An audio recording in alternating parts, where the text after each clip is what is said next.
Hello everyone, welcome. We got a really long one here. My PS2 collection. Oh boy. But this ain't even all of it, and there's more over here on the side. But, let us get started. Cause not the original cover, it's, just a point out thing of it. A Zone of the Enders, a classic. I always hate when they try to throw in a demo thing of more famous title to sell a lesser known one. It never seems to work either. Wild Arms 3, a very refreshing RPG for me back when I was playing it. I really liked it, the whole Western theme thing, and it had a few interesting ideas to it. They reused the engine for Wild Arms 3 to redo Wild Arms 1 with. I never got to play that. I heard it was full of bugs, though. We love Katamari, the sequel to Katamari Damacy.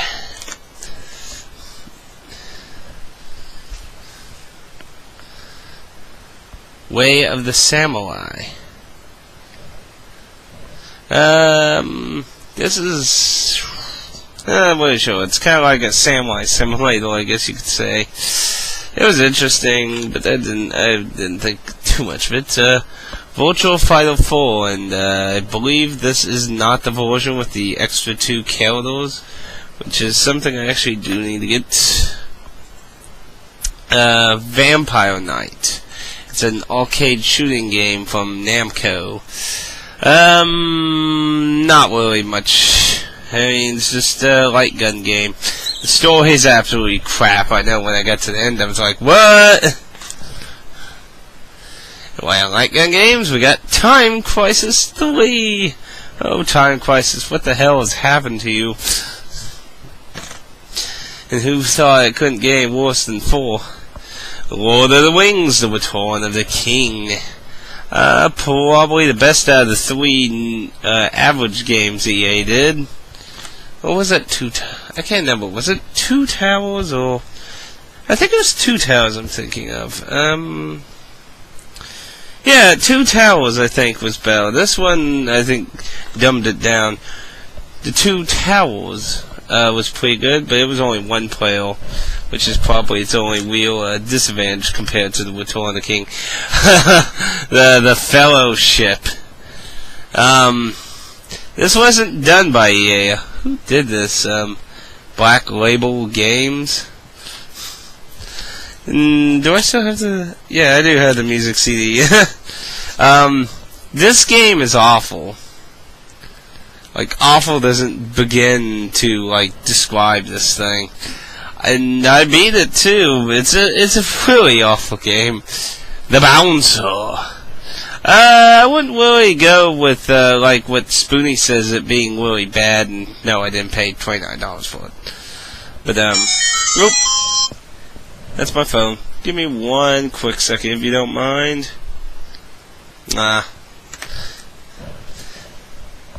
Anyway, The Bouncer, it's kind of like a beat-em-up RPG fighter game. I would say it's more of a beat-em-up type game. You know, like Streets of Rage and that with RPG elements. Tekken Tag, another fake cover. Some reason I was trying to do, like, print out covers of that. I really hate having a blank thing, but, I like Tekken Tag Team. It's considered one of the worst, though, to most Tekken fans, so... Don't know, but I really like the tag team. Takum Drum Master, the English version, which, in my opinion, is quite horrible. Instead of bringing us, really good songs, a lot of the shit is either re-licensed stuff or free, public domain, like most of the classics are all public domain. The only stuff that's, like, Japanese-ish is the Namco original songs. I can't believe they put Jimmy Neutron in, I can't remember if that's the English Dragon Ball Z song or the Japanese one, I'm not sure. But, anyway, the song list was really horrible for this, but I would get this, but mainly for the drum, and then find a way to play, import games.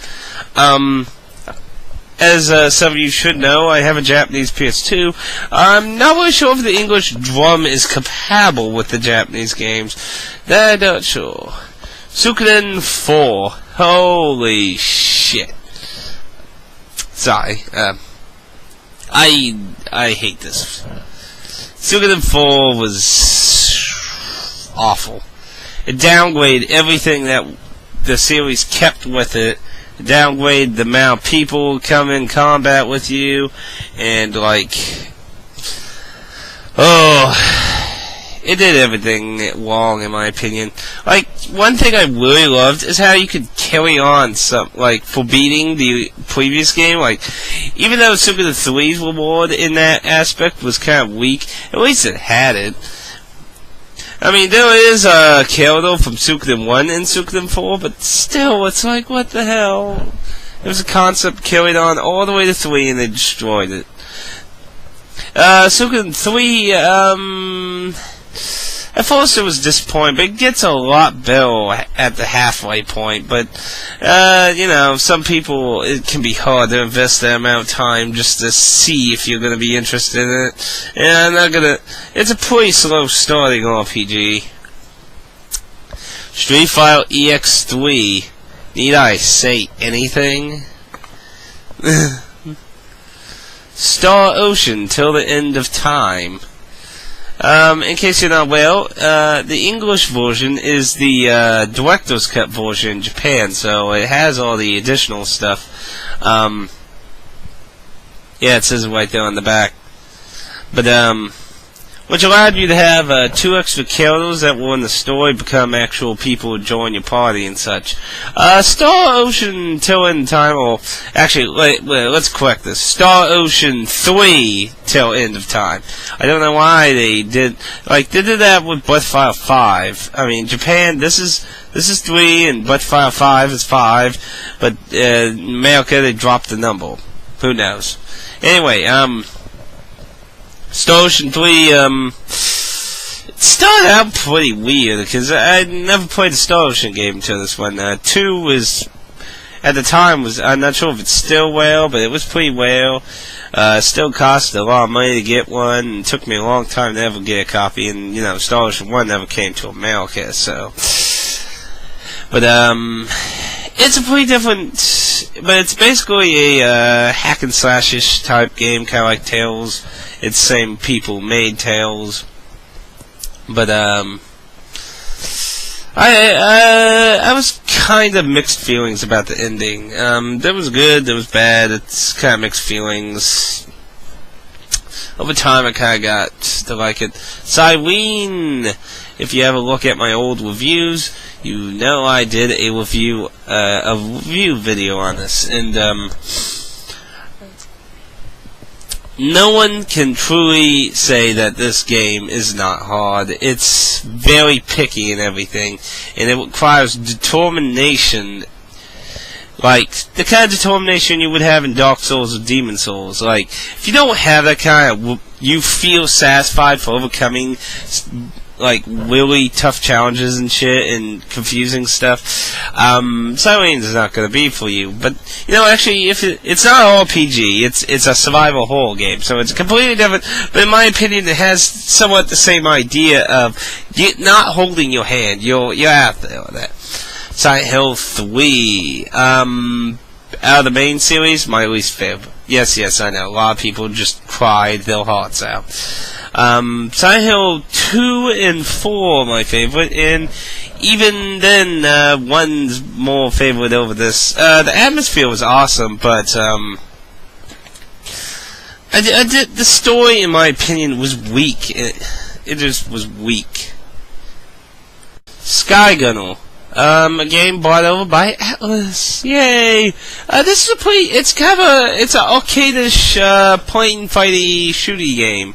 And, I really liked it. It's very fun, the cast and everything, the art, it's very nice. It has multiple, playthroughs from the perspective of the 3 pilots, which are undercover, but you probably can't really make them out. And it also has a hidden mode with an additional character later on in it. But I really enjoyed this one. I'm pretty sure it's not. I'm not really sure. It's kind of hard to say. Reality of certain things change over time. I didn't pay a lot for it. But like I said, reality changed. Here's a freaking weird game, Shadow of Destiny, which, if I remember correctly, is called something different in Europe and Japan. Don't quite remember off the top of my head. It's basically a kind of a choose-your-own adventure novel game. I mean, it's all in 3D and such. I mean, you move around and stuff. It's not text-based, but, there's no, like, fighting or anything. It's all about, actions there. Basically, the main character is getting murdered in this thing over here, which, I'm not gonna spoil what it is, but, it basically wants to save your life, because it says if you die, it dies. So, using time travel and such, you try to find out why someone's trying to murder you and such, and you unravel a pretty weird mystery. Has multiple endings in that. Shadow of Colossus. Yeah, I can't wait. Like, it's pretty rare for me to replay games, and it's not necessarily because I dislike a game. It's hard to always find time to replay old game when there's always new stuff coming out. But Shadow of Colossus only took me 2 days to beat, which is a bit of a shame. But with the PS3 remake of that, I'm definitely going to replay it. At least Sony did a pretty nice, better job on the American cover for this than they did with Ico. Samurai Warriors 1. I never really got the point of this. I mean, it's just Dynasty Warriors. I never really understood why they made a separate series called Samurai Warriors, but whatever. Samurai Legend Musashi. I love Brave Fencer Musashi on the PS1, and they make this abomination. What the first thing, the art style is not fitting for a sequel. Like, it looks like Kingdom Hearts, and don't get me wrong, I'm not trying to say Kingdom Hearts art style sucks, but they tried to make like a weird steampunkish, I don't even know. This, if you look at this and you're like, oh, this is a Lady Brave Fencer Musashi, forget that, because this has nothing to do with Brave Fencer Musashi, aside from close reference to the same legend. Aside from that, it's a piece of, this game, such rage. I loved Brave Fencer Musashi. How could you screw up a sequel for it? And as far as I'm aware, it doesn't even take place in the same universe, so who the hell cares? Resident Evil Dead Aim. This is the fourth entry of the Survival series. First was on PS1. Second was the Dino Crisis one, and we'll be getting that. The third one only was released in Japan, which I also have, and we will be getting to that. And then you have this one, which I think this had the most interesting control scheme, because you could move about like in a Resident Evil way style, and then zoom into a first-person arcade controls, which I actually thought was a really nice mix. Story-wise and stuff is pretty horrible though, but I would check out Resident Evil Dead Aim. I think it's a pretty interesting style of the two combined. And then we have, Gun Survival 2. Oh, wait. Or was the Dino one the third one? I can't remember. I guess the Dino Crisis one was the third one, then. My mistake. This is just a side game. It's really short, actually. Basically, it's, Claire having a dream and Nemesis appears in it. It can be two-player, and, I got real cheap, and, if you want to see the inside of it, I guess, since it's a Japanese one, so it's going to be a little more harder to ever really see that. It's always the messages.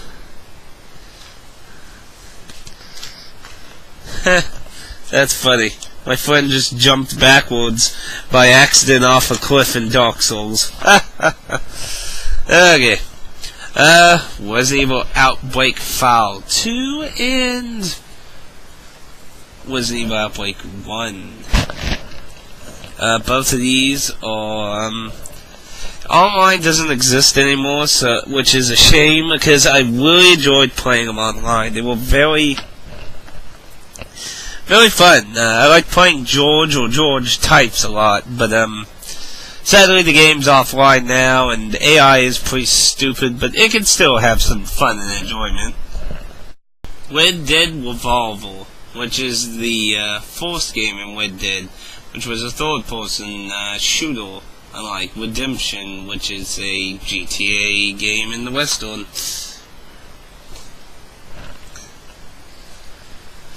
RPG Maker 2, Designers Wanted. Graphics are very chibi-ish, interesting, in that, if you're wanting it for the, making, I guess you could do worse stuff. If you're wanting to do the story campaign that the game offers you, At least it can't be any worse than 3. Papa the Rapper 2 with a reflecty cover. This is much easier than Papa the Rapper 1, which I can't even actually beat. That was... Onimusha Blade Boys, throw into the trash. Onimusha 3 Demon Saga. Demon Siege. Very odd idea to have a well-known French actor, I believe he's French, right? Wasn't he? Yeah, whatever. With a samurai switching times and shit to stop a demon invasion, that's crazy. If you've never played a normal Onimusha game, and there's Onimusha 2, Samurai's Destiny, which was a bizarre one, and of course the original Onimusha Warlords. They play like Resident Evil, but they're kind of a hacky slash kind of thing, because there was no guns or anything. Here's a very interesting RPG that I highly recommend. I would dare call it the Earthbound of the PS2. If I can pronounce it right. Okeje the Shadow King. Which, if I remember correctly, in the Japanese version it was called, Devil Shadow, or something like that, assuming I'm accurate. This is a very bizarre RPG. I would play it not for its gameplay, RPG-wise, it's pretty standard. I would play it for its artistic style, and especially its story. I thought the story was actually very interesting, because it's not very stereotypical. And I thought it had well-hidden ideas that made you think about the universe of the game much more deeply. I would describe this as Tim Burton's RPG. We'll leave it at that. It's very cheap, and I would definitely check it out. I liked it, but gameplay-wise, it is very basic RPG. Ninja Assault. Oh wait, I'm saying that wrong. Ninja Assault. There we go. This is probably one of the weirdest light gun games I've seen Namco release for the PS2. A bunch of ninjas using guns. Yeah. Mobile Suit Gundam Zeonic Front. This is a very good Gundam game.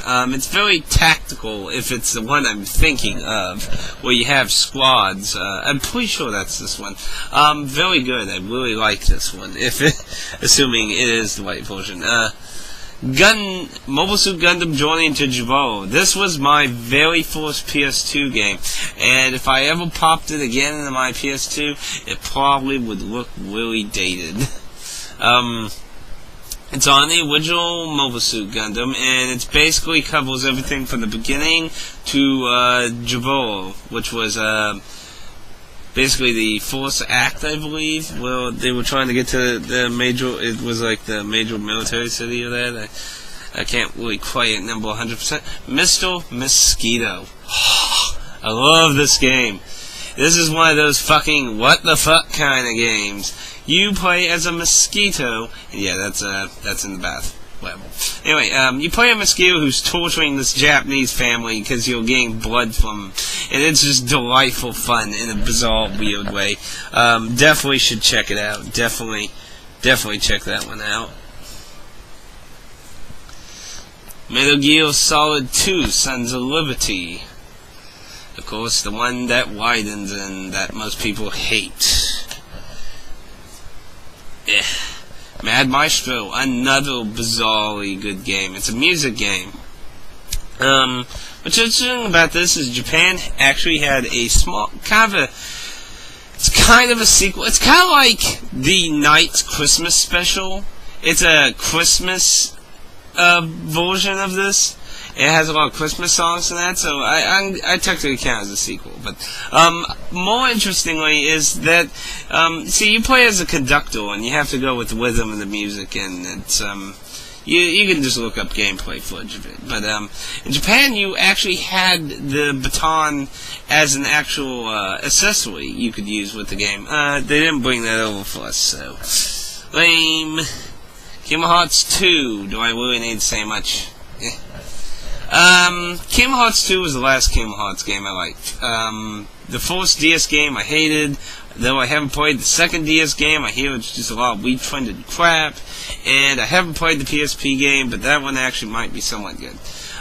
Kingdom Hearts 2 was where I started letting my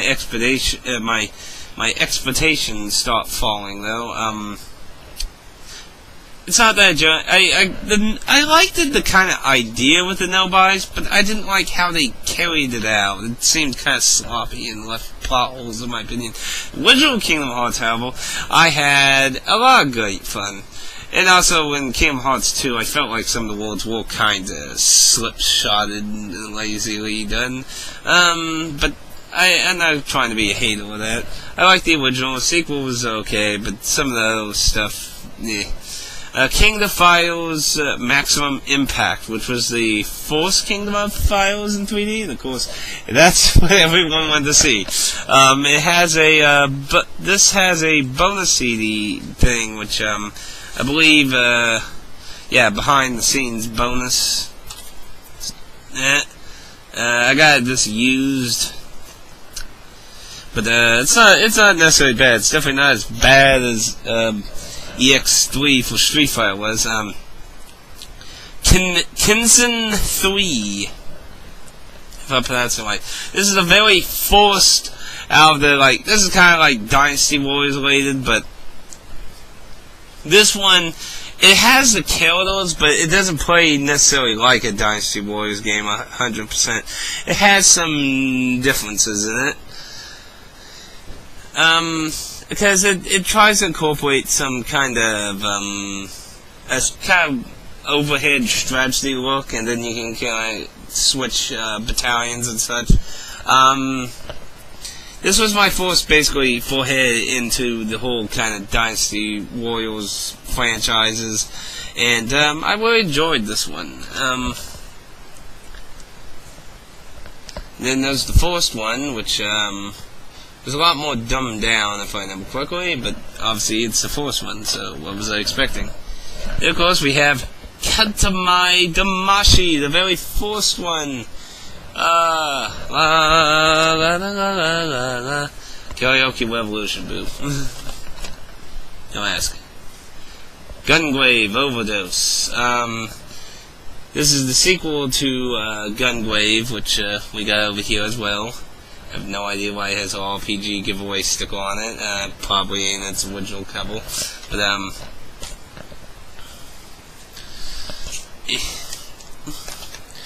those are both, big hack and slash beat 'em up stuff. Kind of mindless type. Which, isn't bad. What's this thing? I can't remember. No, they're both single player. I know the first one was. Second one I couldn't quite remember, because I know there's a few different characters in the second one. Both okay games. I've played a lot worse shit. Grandia 3.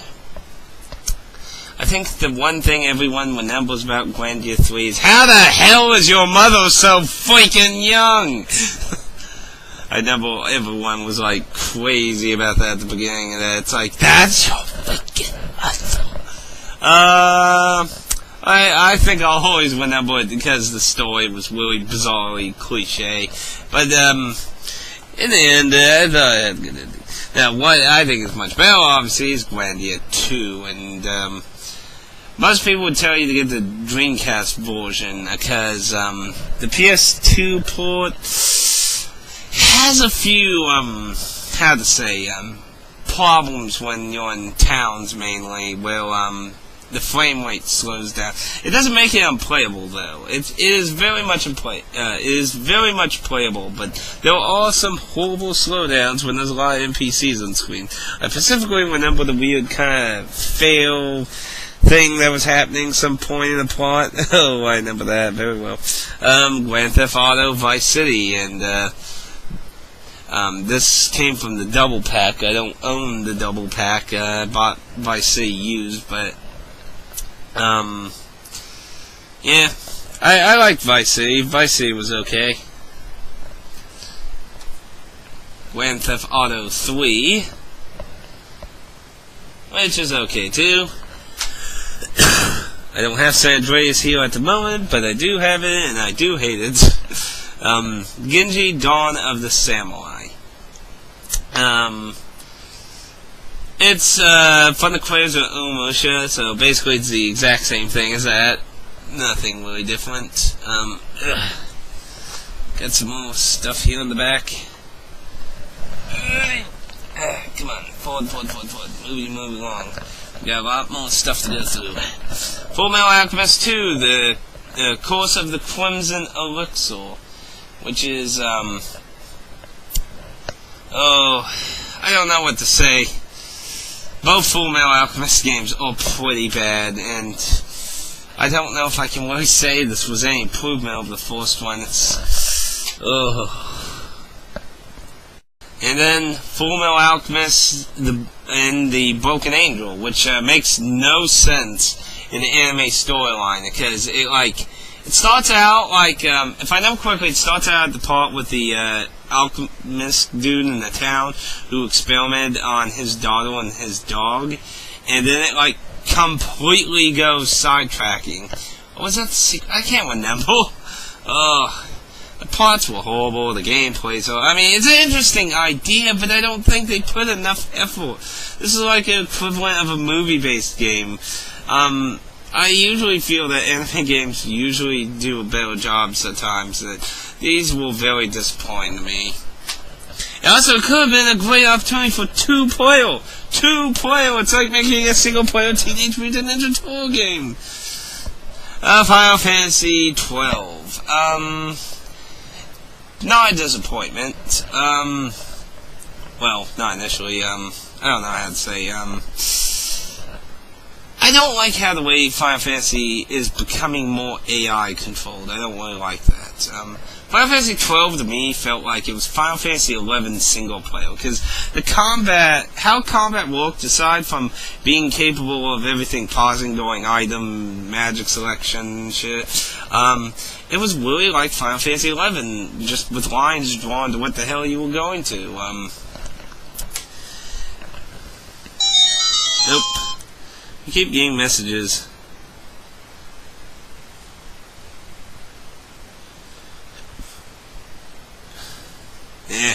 Asking about the Pyromancer trainer.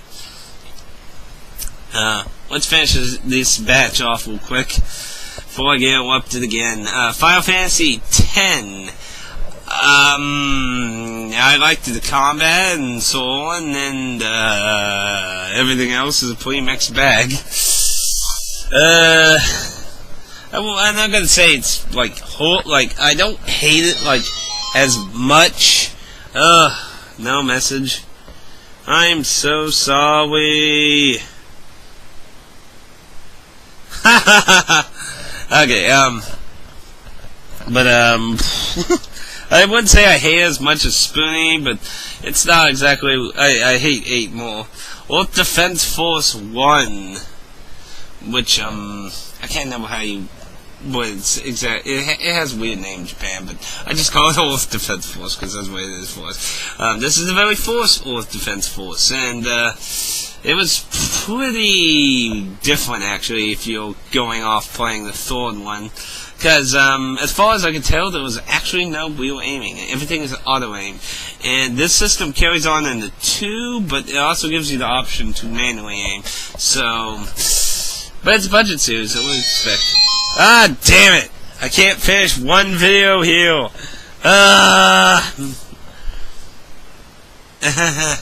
Okay. Dynasty Warriors 3, I believe this had, yeah, co-op.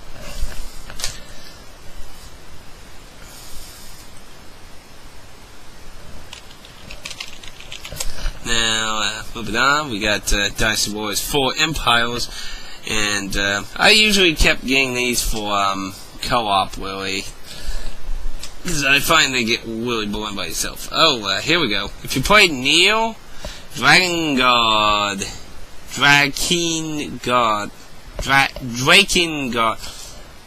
yeah, it's Draken God.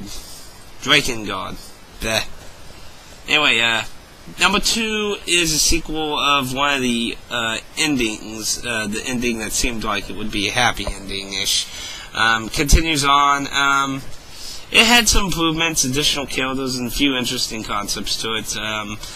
Voice acting was pretty bad, but I was able to forgive that. Personally, I think the voice actors were probably more better in that than the original Draking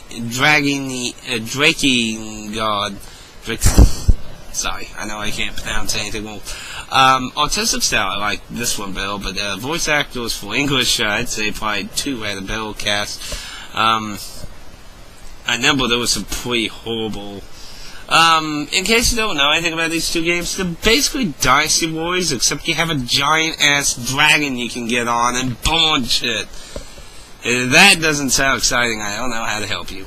Neo actually does tie in with one of the endings in the first game. I'll leave that for you to find out, though. Oh, and by the way, if you don't know, I'd like to say some of the characters are really disturbing in the first game. Like, it was kind of censored in America. Like, they left in hints that Kaim is in love with his sister, but, and a few other things. That's stuff you can look up too. If you like weird, deep, taboo-like shit, there's a lot of that in that too. Dragon Ball Z Budokai, I'm not even talking about. Nope, not even talking about. Dragon Ball Z Budokai 1. Budokai 1 I think was okay. Budokai 2 is horrible. Oh, I can't stand 2. It's just so fucking stupid. Dragon Quest 8. See, they did that stupid demo thing. It's amazing how much work Square Enix actually tried. I give them great brownie points because I'd say the only thing that I think was unnecessary was changing the menu system. I mean, I understand why they did it, but I don't think it, like, because it messed with one of these skills whistle. It basically made that pretty bleh. But yeah, it came in a nice box and everything, and it's gorgeous looking and that. And I mean, like, only complaint gameplay-wise is I really wish they kept the job system in it. Instead, they degraded into a skill system. But yeah, Dragon Quest 8 was a really good Dragon Quest entry, though. So definitely nowhere near the worst of the series. Dino Stalker, which is the Dino Crisis survival gun game, and it kind of fits with Dino Crisis 2 storyline, if I remember correctly. Not really memorable, though. Devil May Cry 2, which everyone may remember as being horrible. Devil May Cry 1, everyone may remember as being Resident Evil 4. Loop, I did not mean to drop that. Oh, is that okay now? Yeah. Not really my cup of... Devil May Cry doesn't want to stay in my hand. Dark Cloud. Now that was an awesome game. Probably graphically looks way dated, but I would say still definitely worth a look. It's kind of a sim building game, and pardon me. Sorry about that. Coldfield, Resident Evil 4 on a ship. Interesting and yet very dull and boring at the same time. What the hell? Oh, there's a little sticky stuff on that one. Clock Tower 3. Horrible. Capcom, what did you do this series? I mean, they tried to keep the same idea, but inject, basically, the other Clock Towers, you're always winning for the same thing at the same time. Clock Tower 3 tried to set up multiple stages of multiple people, a different one in each stage chasing you, and then you have some kind of boss fight at the end, and, yeah. Champions of Noah, Northwrath, which I believe also has a sequel, if I remember correctly. This is just basically like the Boulder Gates games on the PS2, nothing unique there. Castlevania Curse of Darkness, absolutely hate it, destroys Castlevania 3 mythology. Get the hell off the series, IGN. Yes, I don't like IGN's story way of Castlevania, so, you know, just an opinion now. Of course, and again, he removed Castlevania Legends 3 and acts sexist. Yeah. Okay, I'm sorry, I didn't like when I read that his purpose for removing Castlevania Legends from the storyline, because it was originally the beginning, and this is the new beginning, Castlevania Lament of Innocence. This ain't a bad game either, by the way. But Castlevania Legends had a female Belmont, and he basically said he felt a female could not fulfill that role properly, so he canned it.